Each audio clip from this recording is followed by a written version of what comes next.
Boa noite, igreja. Que a gloriosa paz do Senhor esteja no coração de cada um de vocês. Aquela paz que, como é dito na Bíblia, excede todo o entendimento.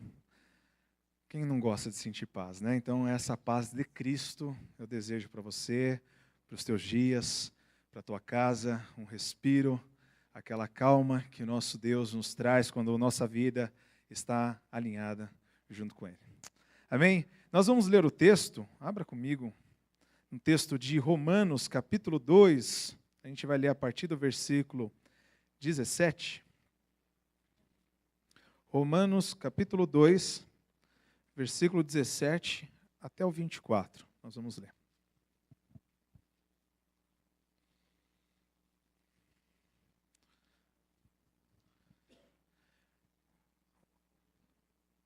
Vou fazer a leitura. Na minha versão está assim: Se, porém, tu que tens por sobrenome judeu, e repousas na lei, e te glorias em Deus, que conhecendo a sua vontade, e aprova as coisas excelentes, sendo instruídos na lei, versículo 19, que está persuadido de que és guias de cego, luz dos que se encontram em trevas, instrutor de ignorantes, mestre de crianças, tendo na lei a forma da sabedoria e da verdade, tu, pois, que ensinas a outro, não te ensinas a ti mesmo?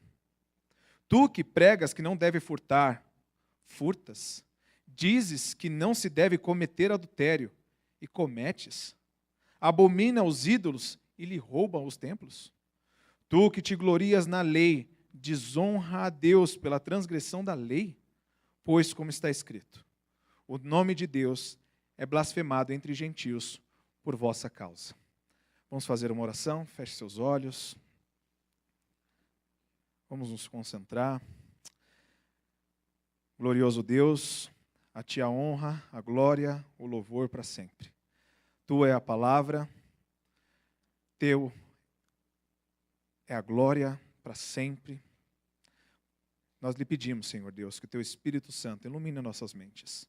Nos guie, Senhor Deus, diante da Tua palavra para aprendermos mais, para darmos um passo a mais na nossa fé, para fortalecer, Senhor Deus, aquilo que o Senhor tem trabalhado em nossas vidas.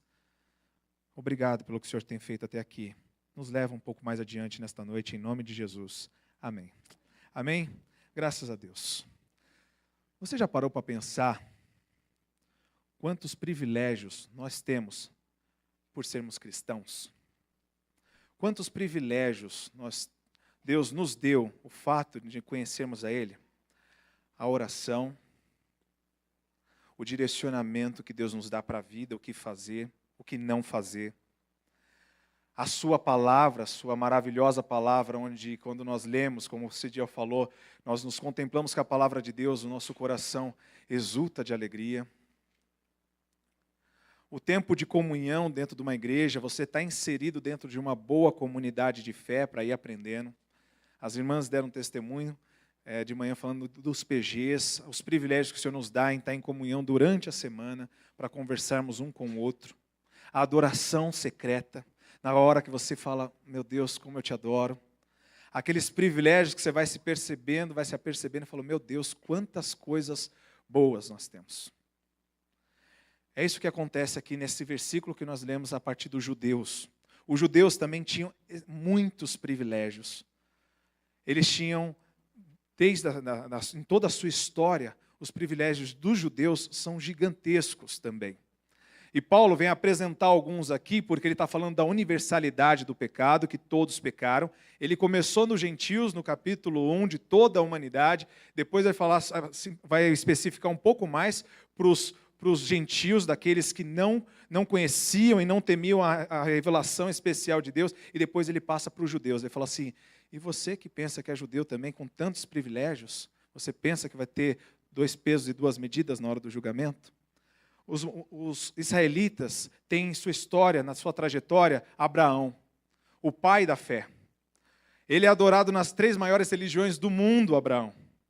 Ele é reverenciado, não adorado, mas ele é reverenciado, reconhecido como um grande homem de fé.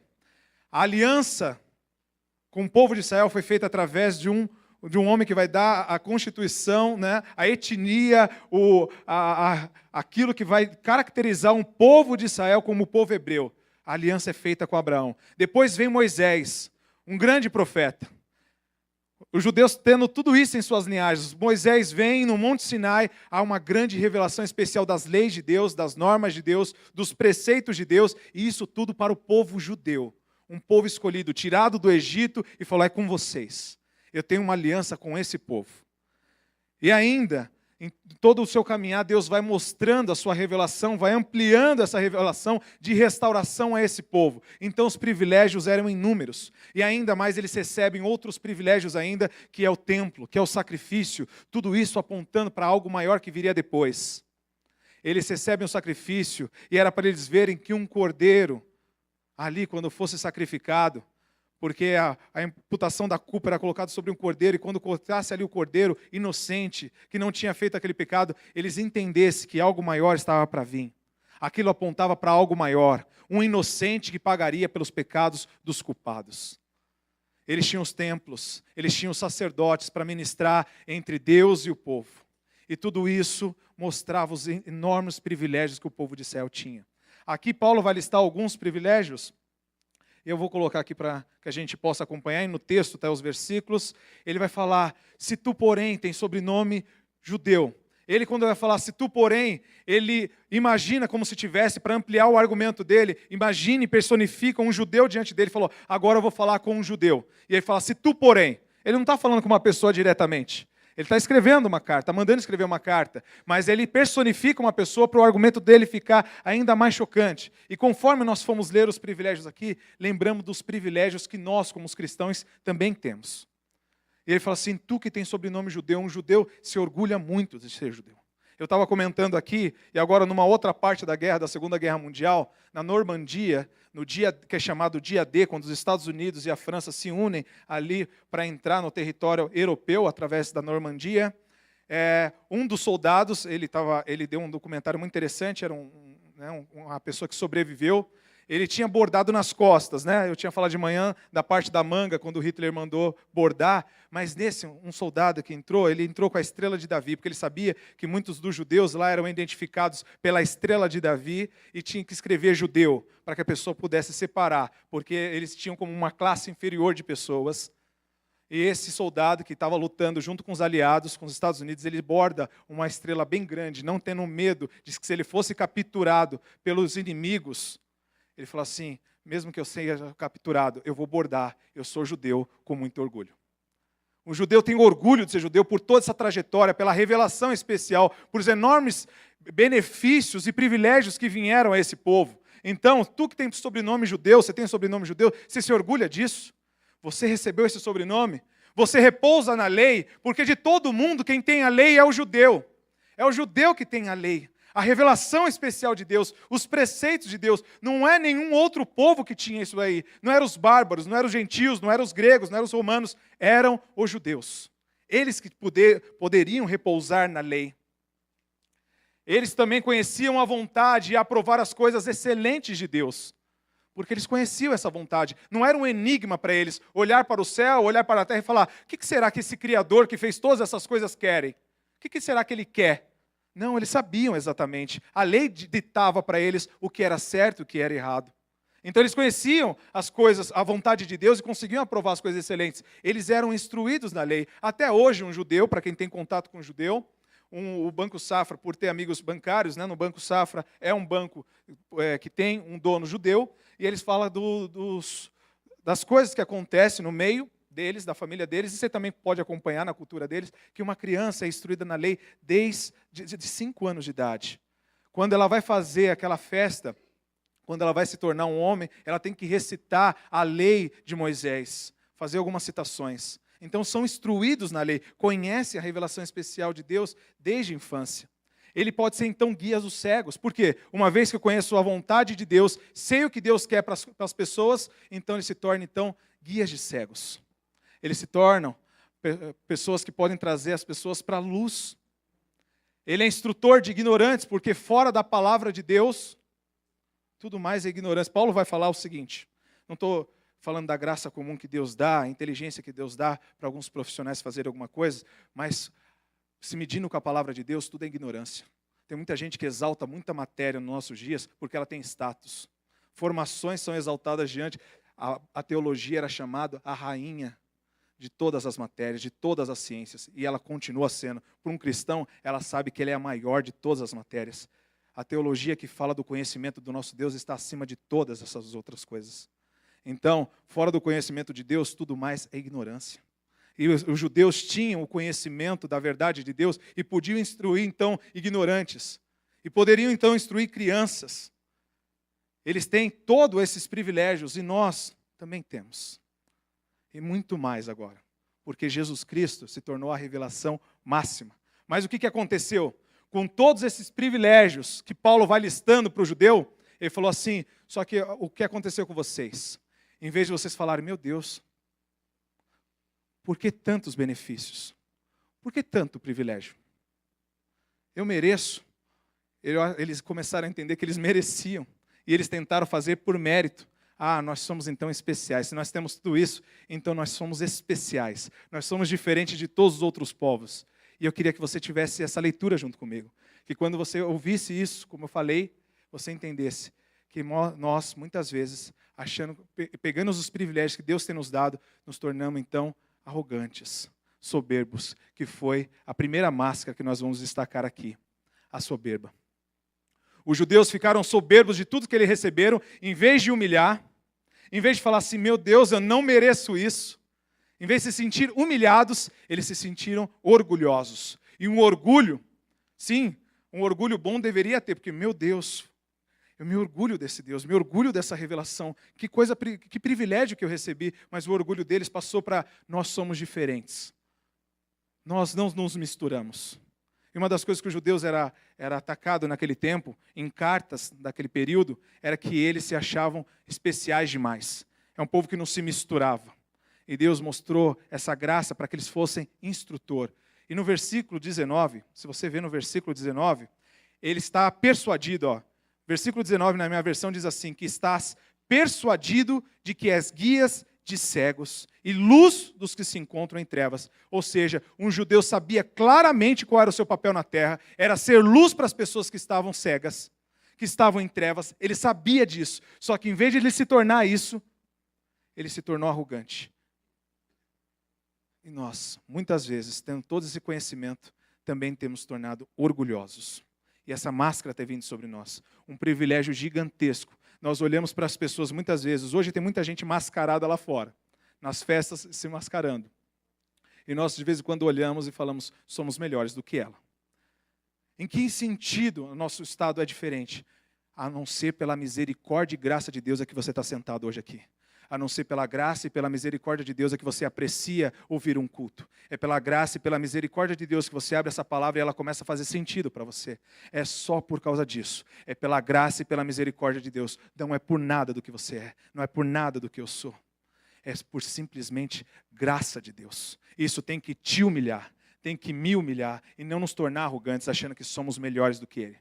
Eles estão cegos. E quem tem a palavra de instrução para guiar esses cegos, somos eu e você. Nós podemos ser instrutores de cegos, porque você conhece aonde está a luz, a fonte da verdade. Não é para a gente se orgulhar. A gente não é melhor do que eles. Então o judeu, ele vestiu essa máscara de soberba. A segunda máscara que Paulo está denunciando aqui é da hipocrisia. Quando ele vai falar no versículo 21, tu, porém, porque ele falou assim, ele começou lá no 17 falando do judeu, você é isso, você é isso, você é isso. Ele listou aqueles privilégios porque ele queria chegar nisso daqui. Você é tudo isso, você conhece a lei especial de Deus, você tem todas essas coisas. Tu, pois, que ensinas a outro, não te ensinas a ti mesmo. Isso é hipocrisia, judeu. Você tem todos esses privilégios e você diz que deveria, está persuadido que deveria ensinar os outros e quer muitas vezes ensinar os outros, mas não ensina a ti mesmo. Você fala, você tem um argumento, mas a sua vida prática não demonstra isso. Isso é uma hipocrisia. Augusto Nicodemos falou uma frase, ele disse assim, nós destruímos com as mãos aquilo que falamos com a boca. Muitas vezes o nosso argumento é de uma moral tão elevada, e a gente gosta de mostrar uma moral muito elevada. As melhores conversas que eu tive, eu não sei você, mas as melhores conversas que eu tive até hoje foi com pessoas que se humilham, pessoas que contam suas fraquezas. É muito gostoso. Eu lembro do Davi que estava tocando aqui. Primeira vez que eu tive um contato de uma conversa com ele, a gente se reunindo num acampamento, ele chegou e ele falou assim: eu estou convencido de que eu não mereço nada de Deus. Eu estou convencido que eu sou pó dessa terra. Sabe, é muito gostoso começar uma conversa assim. Não é uma pessoa que fala, tem gente aqui que não se diz cristão. Sabe, quando a pessoa olha para dentro de si mesmo e começa a falar assim, é muito privilégio estar num acampamento como esse, ouvindo uma coisa como essa, é muito gostoso. Lembra, Davi? Não sei se você lembra dessa conversa. É muito bom. Mas é muito horrível quando a gente faz esse tipo de coisa, coloca essa máscara de hipocrisia, quando a gente não olha para nós mesmos. O judeu não estava olhando para ele mesmo, e ele estava falando para os outros, mas não vivia. Um exemplo muito claro, Jesus Cristo fez 2 parábolas muito interessantes para destacar esse ponto. Um deles ele falou, subiu 2 homens para orar. Um era judeu e dizia, eu não sou como esse publicano. Eu jejuo 3 vezes, eu dou o dízimo, eu faço todas essas coisas. Ele poderia colocar todas aquelas listas, eu conheço a lei de Deus, e se sentia orgulhoso. O outro, do lado, enquanto orava, falava que batia no peito. Jesus Cristo falou assim, mas ele batia no peito, o publicano batia no peito. Olhava para o chão porque não se achava digno de olhar para o céu e dizia, tem misericórdia de mim, pobre e miserável homem que sou. É essa atitude. Nós não temos os privilégios que você tem, que eu tenho, é para nos humilhar e para mostrar que nós somos dependentes do nosso Deus, e esse Deus deve ser glorificado. E nos tornar humildes e não hipócritas. Nós devemos ensinar para nós mesmos. Essas 3 acusações da hipocrisia dele, está na sequência aí. Ele fala, tu que ensinas a outrem e não te ensinas a ti mesmo. Ele vai falar, tu que pregas que não deve furtar, furtas. É o roubo que está aí destacado. Dizes que não se deve cometer adultério e adulteras? Abomina os ídolos e lhes rouba o templo? Então, 3 pontos dessa hipocrisia ele destacou. Muitos estudiosos pensam por que ele destacou esses 3 pontos de todas as outras coisas que o judeu pode fazer ou tenha feito. Esses 3 pontos são muito chave para os demais que os judeus poderiam estar fazendo. O roubo. Os judeus naquele tempo era difamado porque ele falava que quando ele fazia negócios com os gentios naquele tempo, ele agia de qualquer forma. Uma vez que ele entendia que ele era um povo totalmente diferenciado dos demais, com aqueles privilégios, e ele usou daquilo com soberba, com orgulho, ele falava assim, então qualquer pessoa que não seja judeu, eu posso fazer qualquer coisa, eu posso ter qualquer tipo de vantagem. E nessas cartas também, se você for procurar o que eles falavam do povo judeu naquele tempo, eles falavam, tome cuidado. Parecia que o judeu tinha um pouquinho do jeitinho brasileiro naquela época. De fazer um negócio por debaixo dos panos, aquele negócio que hoje, eu não sei para vocês a dificuldade de encontrar um bom mecânico, né? Só que muitas vezes o mecânico fala assim, a palavra que tem é original, né? Você vai trocar alguma coisa e fala, não, é original. Parece que tudo é original, né? Pode colocar ali uma peça retificada, colocar uma coisa por debaixo dos panos. Era mais ou menos essa ideia do judeu. O judeu colocava um erro numa balança para poder obter vantagens. E eles eram acusados de roubo. Ele falava assim, você que fala que não deve roubar, porque a lei manda que não se deve roubar, você rouba? Você se orgulha de ser judeu e faz essas coisas? Não eram todos. Nós estamos falando também da dificuldade, muitas vezes, que é fazer negócios com crentes. Não sei se você já passou por isso.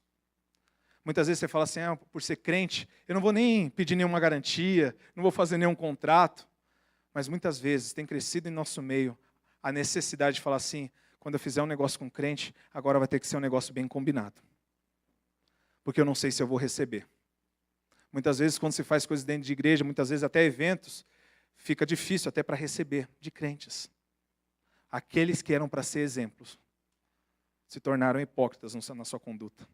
E nós abominamos o roubo, mas muitas vezes o praticamos. Os judeus também estavam com isso. O adultério. Muitos sabinos naquela época também eram acusados de cometer adultério. Se você vê o Antigo Testamento, então, a coisa era muito feia. Os filhos de sacerdotes, então, era uma coisa horrível. Os filhos de Eli era uma coisa abominável. Para quem não conhece Eli, ele tinha 2 filhos e os filhos faziam esse tipo de coisa terrível, desde as ofertas até a prostituição dentro do próprio templo. Nós, muitas vezes, condenamos o adultério. E eu estava contando um episódio também, na qual eu acredito que no YouTube tenha, um homem, frequentador de igreja, pastor, e ele também era vereador, ele contratou uma mulher de programa e foram para um motel. E ela filmando, provavelmente para extorquir ele depois, que ele tinha uma vida pública, né? Talvez se ele só tivesse salário de pastor, talvez eu não sei se ela queria extorquir ele, mas dependendo da igreja também, né? Que se for uma igreja que prega muita prosperidade, talvez fosse rico, mas ela estava interessada no cargo público que ele tinha. E ela filmou aquele encontro que eles tiveram dentro do motel. E enquanto estava rolando ali o vídeo, você vai perceber que no vídeo ele fala assim: vamos logo porque mais tarde tem culto. Não era para se esperar isso de um povo de Deus, de uma pessoa que entra numa igreja. Como alguém conseguiria abrir a palavra de Deus? Como alguém conseguiria, meu Deus, nos ajude a ter temor, porque os judeus passavam por isso, nós podemos estar incorrendo nisso agora. Nós precisamos tirar a máscara da hipocrisia, viver uma vida autêntica, uma vida de fidelidade. Se espera isso de um homem de Deus, se espera que quando um homem case, quando um cristão case com uma cristã, se espera que aquele casamento seja para sempre. Se espera que o homem arque com as responsabilidades dele e se espera que uma mulher seja idônea dentro desse casamento. Mas muitas vezes não é essa a visão que as pessoas lá de fora têm de nós. Casou cedo, por quê? Porque é crente, deve estar indo para a igreja e lá nas igrejas falam para você casar cedo. Isso deve ser porque quer fazer outras coisas mais rápido. Ou porque estava grávido, eles acusam de tantas coisas. Nós deveríamos ser exemplos, e muitas vezes não somos. Nós condenamos quem não faz as coisas certas, mas muitas vezes nós estamos cometendo. E a idolatria. Algumas pessoas comentaram também, alguns estudiosos dizem que fica estranho falar de idolatria para um judeu aqui, quando ele fala assim no versículo ainda 22, no finalzinho: abominas os ídolos e lhes roubas o templo? Como que um judeu pode ser acusado de idolatria? Se era uma das coisas que, se ele tinha firme no coração dele, é que não poderia ser idólatra. Não poderia adorar imagens, nem participar de cultos idólatras. Mas o problema é que os judeus sempre foram muito negociantes. Não um problema, mas eles sempre foram muito negociantes. Até hoje eles são. Eles fazem muitos negócios. E naquele tempo, os sacrifícios aos ídolos, os cultos aos ídolos, muitas vezes envolvia-se pedras preciosas, objetos preciosos, ouro, metal eram feitos, colheres, e muitas coisas eram feitas. E eram usados também para o comércio, para obter troca, para obter pagamento. E o judeu derreteria aquilo, ou pegaria as pedras preciosas, tendo como origem um ídolo. Ou então até em despojo de guerra. Nós vemos muitas vezes até eles incorrendo esse tipo de erro também, que quando eles despojavam e ganhavam uma guerra, ele invadia os templos e roubava as pedras preciosas lá de dentro que estavam ligadas ao ídolo. Em Deuteronômio 7, condena totalmente a prática e falou que quando tivesse contato com pedras preciosas, ouro, ele falou assim: não cobices em teu coração estas coisas, mas abomina elas. Ele fala assim: você que fala que não pode idolatrar, idolatra. Você rouba os templos. E quantas idolatrias nós também incorremos, muitas vezes, no dinheiro, na conta bancária, no trabalho, no status, da forma que a gente se veste, como a gente gosta de ser idolatrado pelas pessoas, como a gente gosta que as pessoas olhem para nós e falem alguma coisa sobre nós. A idolatria, Calvino disse que o nosso coração é uma fábrica de fazer ídolos. Para onde a gente olha, a gente incorre em idolatria, e no judeu também não era diferente. A terceira máscara que ele vai lidar aqui é da religiosidade. No versículo 23, eu escolhi a NTLH, nova tradução na linguagem de hoje, que diz, no versículo 23 na sua Bíblia, na NTLH está assim: você se orgulha de ter a lei de Deus, mas você é uma vergonha para Deus, porque desobedece à lei. Se gloria em teu evangelho, se gloria em estar numa boa igreja, se gloria de ter acesso a tantos conhecimentos que graciosamente o Senhor te trouxe através de homens sábios, através de estudos maravilhosos que o Senhor tem nos dado, mas nós muitas vezes não agimos de acordo com esses ensinos. A prática da religiosidade, não estou falando da boa religião, aquela que nos religa a Deus, mas a religiosidade que torna um homem arrogante, que torna um homem que fala, eu sei dessas coisas. Que não tem mais misericórdia, não tem mais compreensão, que não tem mais o tremor, como o Cidiel falou assim, que quando ouve a palavra de Deus, o coração mais não treme. Repousas na lei, no evangelho de Deus, de uma forma hipócrita, mesquinha e religiosa, falando, eu aprendi que está tudo garantido. Sabia que um salvo em Cristo Jesus. Eu poderia pregar e colocar qualquer tipo de dúvida ou argumento para colocar dúvida se você é salvo ou não. Você sabia que de uma vez que você é salvo, não tem palavra no mundo que te tire a segurança da sua salvação? Não tem. Porque a salvação é garantida por um alto preço, é garantida por Cristo Jesus. Mas mesmo assim, mesmo não tirando essa garantia que você fala, no fundo, não porque eu mereça, mas eu sei porque Ele me salvou, você ainda continua tremendo diante da palavra de Deus. Mesmo salvo, ele vê as ameaças, ele começa a tremer diante da palavra de Deus. Ele treme porque ele considera a palavra de Deus com temor e tremor diante dela. E fala, meu Deus, aquele que está em pé deve ter cuidado para que não caia. Senhor Jesus Cristo, me segura nas tuas mãos. É uma segurança e uma dependência em todo o teu caminhar. Essa é a beleza da salvação. Você não se orgulha de tê-la, porque você não fez nada para merecer e você não pode se orgulhar dela. Você caminha em temor e tremor. Em graça e misericórdia, você sabe que foi o seu Deus que te resgatou e que não tem nada do que você possa fazer para merecer isso. Mas a parte negativa da religiosidade é que se você vira isso tudo e vira uma coisa obrigatória, como os judeus fez, aquilo que eles faziam virou um fim em si mesmo. Eu só preciso aqui agora sacrificar isso daqui. Eu só preciso levar 2 pombas. Eu só preciso ir no templo. Eu só preciso fazer isso. Eu só preciso fazer aquilo. Se tornou uma coisa mecânica para o judeu.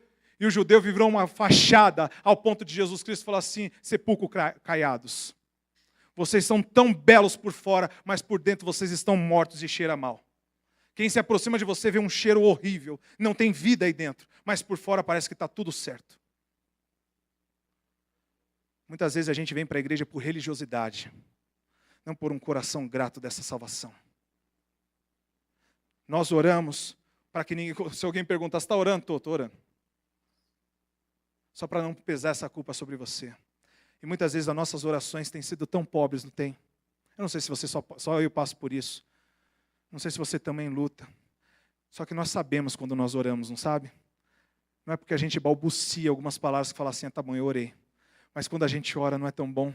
Ao ponto de quando você termina, muitas vezes já terminei em lágrimas, quando você sente, eu tive comunhão com Deus agora eu orei. Você fala, Deus, se é tão bom, por que eu não faço isso direto? Por que eu não faço isso com essa vontade, com esse gosto? Meu Deus, me ajuda. E muitas vezes nós oramos, ou fazemos qualquer outra prática religiosa, como os judeus faziam, como um fim em si mesmo. Como se aquilo fosse resolver algum problema. Só que ele quer apontar para algo maior. Sabe por que você ora? Sabe por que você faz o devocional? Para que você esteja cada vez mais perto desse Deus. Para que se Jesus Cristo, que é belo, você admire Ele cada vez mais. E você viva pulsando o amor por esse Jesus Cristo. Não deve virar uma prática hipócrita e uma religiosidade apenas. Que Deus nos ajude. O resultado disso, quando nós fazemos dessa forma, vem blasfêmia do povo lá de fora. Quando nós levamos uma vida hipócrita, de religiosidade, com falsidade, a gente dá motivo para que o povo lá de fora nos acuse, fala, é evangélico, eu conheço essa raça. Conheço bem esse tipinho aí. Fazer negócio com crente é um problema. Muitos aluguéis, até pessoas da nossa igreja, que fizeram aluguéis para outras pessoas que se diziam cristãs, tomaram tanto prejuízo. Porque as pessoas vinham com todas essas máscaras. E aí está escrito, no versículo 24 de Romanos, pois está escrito. E onde está escrito? Está em Isaías 52:5. Ele está citando um texto de Isaías aí. Pois como está escrito, o nome de Deus é blasfemado entre os gentios por vossa causa. Por causa dessa hipocrisia, por causa dessas máscaras que nós usamos. Muitas vezes nem o povo da própria igreja tem confiança nele mesmo. Para quem que eu conto os seus pecados? Para quem que eu conto os meus pecados? Quem que eu poderia chegar agora e no final do culto confessar os meus pecados e saber que meu nome no outro dia não estava no meio de uma fofoca? Para quem que eu conto que eu sou fraco, que eu peco e que eu preciso de ajuda? Muitas vezes a gente não consegue encontrar pessoas dentro do nosso meio. A gente tem uma linguagem tão polida. A gente tem um procedimento que de vez em quando parece que passa uma confiança, mas no fundo parece que a gente não confia nem em nós mesmos. Um salmista disse: Senhor, me livra de ser um tropeço na vida de alguém, para que alguém deixe de vir aos teus átrios, que venha vir na tua presença. Que Deus nos livre disso, te livre disso, me livre disso. E uma das coisas, tem John Murray, ele escreveu um comentário de Romanos. Ele disse assim: o raciocínio dos gentios seria o de que um povo que se assemelha ao seu Deus, já que eles querem ser igual a esse Deus, seguem os preceitos desse Deus, né? Então se assemelha ao seu Deus. E se um povo é capaz de cometer tais crimes, os crimes que a gente comentou aqui agora e muitos outros, o seu Deus, deviam pensar os gentios, quando olhavam para os judeus, o seu Deus deve ter o mesmo caráter e deve ser ofendido de acordo com isso. Ué, porque eles não estão se assemelhando a esse Deus? Eles não estão tentando refletir a imagem desse Deus? Então esse Deus que eles adoram deve ser dessa forma também. E o nome do santo do nosso Deus é blasfemado entre os gentios. Muitas vezes olham para esses teleevangelistas e blasfemam contra o nome do nosso Deus, achando que o nosso Deus é um Deus avarento. E o nome do nosso Deus muitas vezes é blasfemado entre os gentios. Por causa da nossa conduta, muitas vezes, lá fora, no trabalho, da forma com que você trabalha, na forma que você conduz a tua casa, na forma que você vive no dia a dia, muitas vezes é motivo para os gentios, os não cristãos olhar para nós e dizer assim: para ser crente que nem esse povo, eu não quero. Ah lá, crente é fofoqueiro. O nome do nosso Deus muitas vezes é blasfemado por nossa causa. Deus nos está chamando para tirar as máscaras. Para tirar as máscaras, porque Deus tem nos dado muito privilégio. Se você ler o livro de Hebreus, eu até te aconselharia. Se você pega um texto como esse, que Paulo está falando dos judeus, e você pega o livro de Hebreus, onde o livro de Hebreus vai falar assim: se vocês acham que os judeus tinham privilégio, se você acha que Deus privilegiou o povo judeu quando ele se apresentou no Sinai, quando ele mostrou as leis, você não sabe o privilégio que eu e você temos. Porque ele falou assim, ó, porque agora veio o Filho. E vindo o Filho, Deus falou por meio deste Filho. E ele é superior a anjos, ele é superior a todas as sombras que tinham no Antigo Testamento. Tudo que os judeus passaram no Antigo Testamento, todos os privilégios, Jesus Cristo é muito mais superior a todas essas coisas. E ele falou assim: como escaparemos nós, se negligenciarmos tamanha salvação? Porque agora não dá para ter dúvida da presença e da realidade desse Deus. E ele falou assim, ó, eu vou avisar uma coisa: terrível coisa é cair na mão de um Deus vivo. Não brinque com esse Deus. Sabe por quê? Porque todo aquele que está brincando com Deus, porque Deus avisou em Gálatas: de mim ninguém vai zombar. Ninguém vai zombar. De Deus não se zomba. Aquilo que você está plantando, se você está colhendo, se você está plantando falsidade e você está dando um de religioso só porque você está vindo na igreja, ele falou assim: aquilo que o homem plantar, isso também ele se fará. Naquele dia, muitos vão dizer: Senhor, Senhor, em teu nome nós fizemos isso, nós fizemos aquilo, nós fizemos prodígios e milagres. Eu vou dizer na cara deles, na face deles: eu nunca conheci vocês. Porque eu não me engano com religiosidade.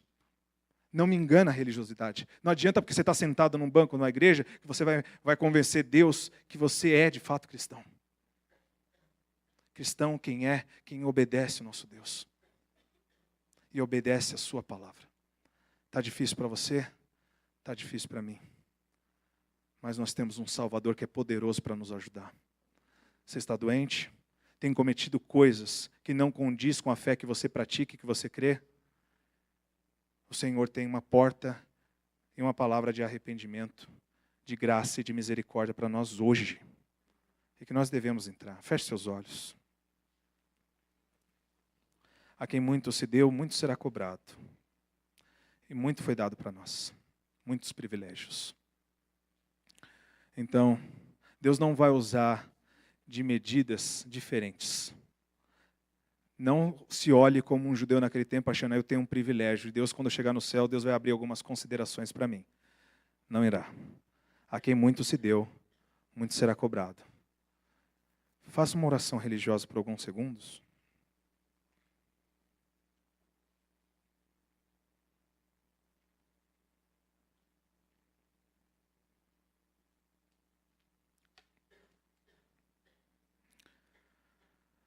Senhor,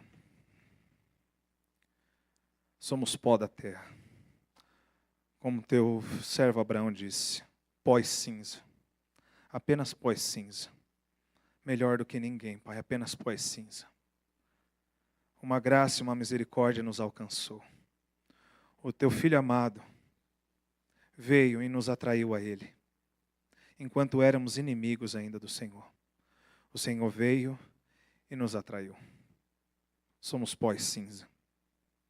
O Senhor nos tem dado o privilégio de te conhecer, de ter comunhão contigo e comunhão com o grande e poderoso Deus. Temos a habitação do Espírito Santo de Deus em nós.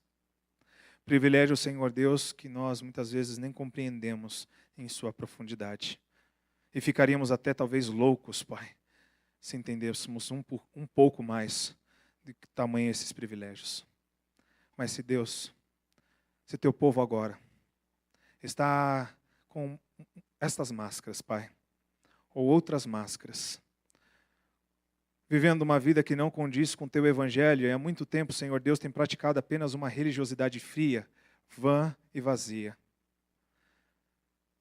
Senhor Jesus Cristo, eu lhe peço, traga amor, traga aquele primeiro amor, Pai. Traz, Senhor Deus, arrependimento, que haja confissão de pecados, que haja abandono de pecados, que olhe para a sua cruz agora, Deus, e possa ver, Senhor Jesus Cristo, a salvação, a graça e a misericórdia de um Deus todo-poderoso, que nos chama, Senhor Deus, para o arrependimento e para a salvação. Ajuda cada um de nós em nome de Jesus. Amém.